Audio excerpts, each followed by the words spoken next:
Hey everybody, it's Dave and Richard here for your Friday Ask the Broker show, and today we're comparing, we've been asked to compare the years of 2020, 2021. So our friends over at Keeping Current Matters have given us some great data, and they've coined the 2020 and 2021 years the unicorn years. Unicorn. Yeah.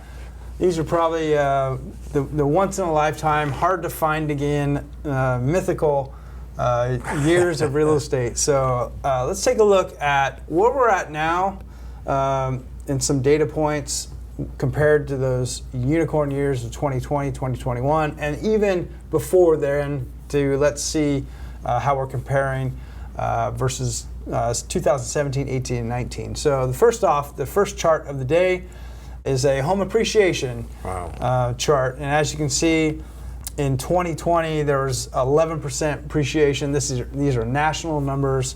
2021, 18% appreciation. And so far in 2022, everybody's predicting around 5% price appreciation. So as you can see, Richard, what have we done? Well, the unicorn years were pretty good if you owned a home, that's for sure. Yes. You gained, I'd say, 30% in 2 years. That's a big appreciation there, and looks like all the rest are just kind of lined up the way they should be. So what exactly caused that? Well, it was the low rates and high demand, low inventory. Yeah, the low inventory, and then the rates were just real low, and okay. So as you can see here, they're predicting 5% appreciation, which is kind of back to normality as we saw in 2017, 2018, and also 2019 on average. If you were to average those 3 years, it's about 6%. Just further evidence that those unicorn years don't come by very often. Let's take a look at another chart here on foreclosures. And as you can see, the unicorn years affected the repossessions quite a bit too, because they put the moratoriums on and basically stopped foreclosure. Right. And you can see how low it is, where the average, we're still not even close to, we're maybe half of what the average should be presently. So coming back, trying to get back to normal, but just having a rough time getting there. The unicorn years really affected us and will affect us for a while. Well, we hate to see foreclosures. It does affect the individuals of those households, but it's a thing that happens. And on average, as you can see in the chart here, 2017, 18, and 19, on average, nearly 600,000 foreclosures across the United States each and every year. And here in 2020, or actually in 2022, we're 324,000. So almost half of the amount of those of a normal year. I would anticipate 2023 to be about the same as well. Most reason being is most people have lots of equity. So I think they'd rather sell their home, walk away with some money versus let it go back to the bank. That's right. That'll keep it a little low even going into next year.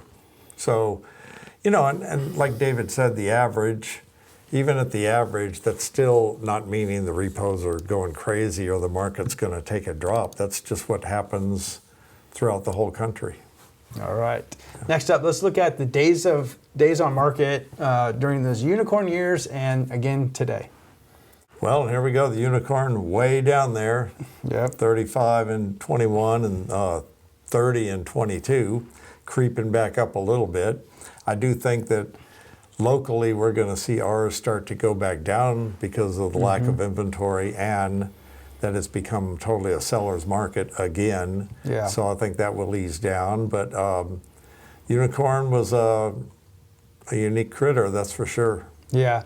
I mean, if you look back, these are national figures, so some markets are lower, others are higher. Yeah. But if you look back in quote unquote in our last normal years, in 2017, 18, and 19, we've had 55 days on the market, 51 and 52.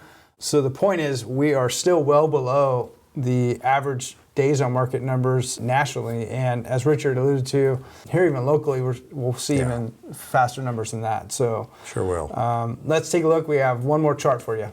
Our last chart is the inventory of homes for sale during those unicorn years and prior. This is a very interesting one because as you can see in 2017, 18, 19, over 1.1 million homes nationally across the United States for sale. And this is they're taking May of each year of those, the month of May for each of those years. So here in 2023, according to Realtor.com, there are 582,000 homes on the market currently. And in those unicorn years, they were a lot less at 447 and 479. However, things tend to be changing now, don't they? Yeah, here in Stockton or in our local area, that number isn't going to be higher than the unicorn years, really, because we're at a 15-year low. Yeah. So we're not quite keeping up with the average across the nation, so we need more listings. Yeah, that is true. And until we start to see more inventory, we'll probably see prices continue to rise. I would think so. Yeah. Well, hopefully that... The old demand and, Supply and demand? Supply and demand, there we go. Well, hopefully this put in perspective where we're at today versus those mythical years of real estate and how it compares to the normal markets of 2017, 18, and 19.